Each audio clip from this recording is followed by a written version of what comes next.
Hey, welcome back to the channel. Today we're going to be talking about these cool knives here. They're EKA knives, Eskiltuna um, knife company. Really cool knives. Some of you guys may have got a hold of these. Some of you may have looked at them. They're absolutely fantastic knives. And if you'd like to hear more about these knives and the history of Eskiltuna, go ahead and check out the video. Michael's boots. I'm not sure, but I will clean it anyway. Hey guys, welcome back to the fortified castle. Got a really cool video today. We're going to be talking about the history of those knives right there. And I got this here. It's a little piece of fossil. Has fossils all in it, but it kind of looks like a whale, so I got a ship there, and this is my whale. That's just imagine that's a whale, and that's how I'm setting the seafaring scene here, and that's because of these knives, which are Swedish knives, and Sweden, of course, is on the Baltic Sea. So before I get into that, I want to show you this. I bought this because I was watching Tobias Gibson, and he had a couple of these. He was showing them, and it's a knife opener. And so you take this little thing right here. I know you guys probably seen these before. You put them in the nail nick, apply a little bit of pressure right there, and bam, the knife opens right up. So saw these. He threw a couple of them out in a video, and I went out and I bought a couple. So thanks, Tobias. Really appreciate the info. Makes it a lot easier. I'm gonna try to grow these nails. Um, Before I get into this, I want to give a shout out to Gunslinger Cal. He's got a great channel, and he's doing some really cool things. He's working on becoming a knife maker, and he's got a good channel. I see a lot of great things, and I see his channel really growing as he gets into this knife making.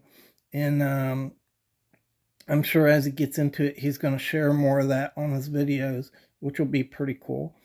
And y'all, just go check him out. All right, so these are really cool knives. I've shown one before. You can tell they're a little different. They're basically made from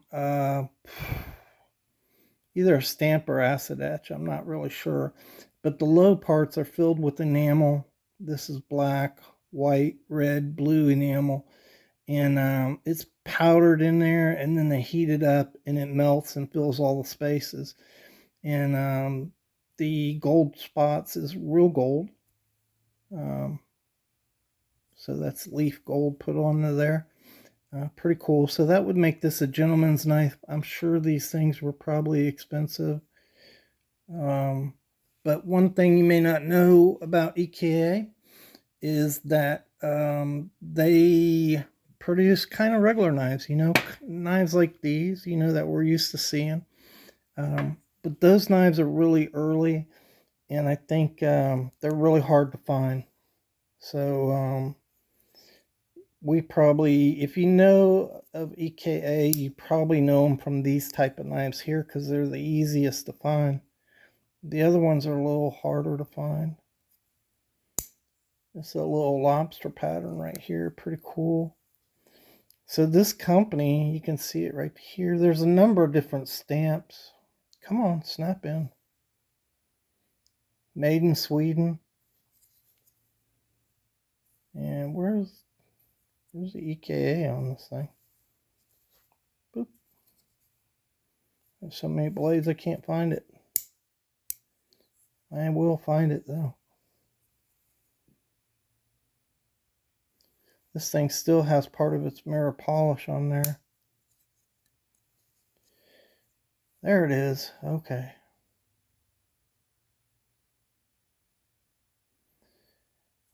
S&M Eskiltuna. Actually, this is not an EKA knife.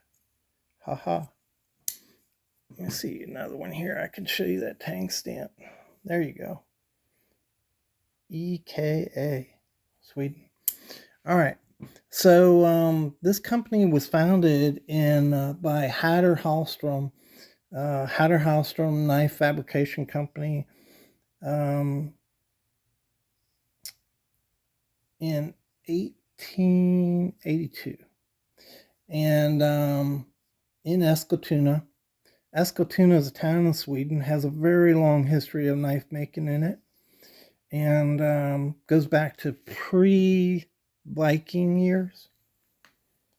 And if you look at their knives, if you see this rune here, it's a dragon rune, and that it's more apparent right there. You can see right there, like a serpent, and that's harkening back and honoring their Viking heritage.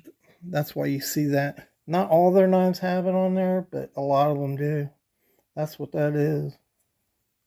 It's in honor of the Viking heritage. Amazing details on these knives. They're absolutely beautiful.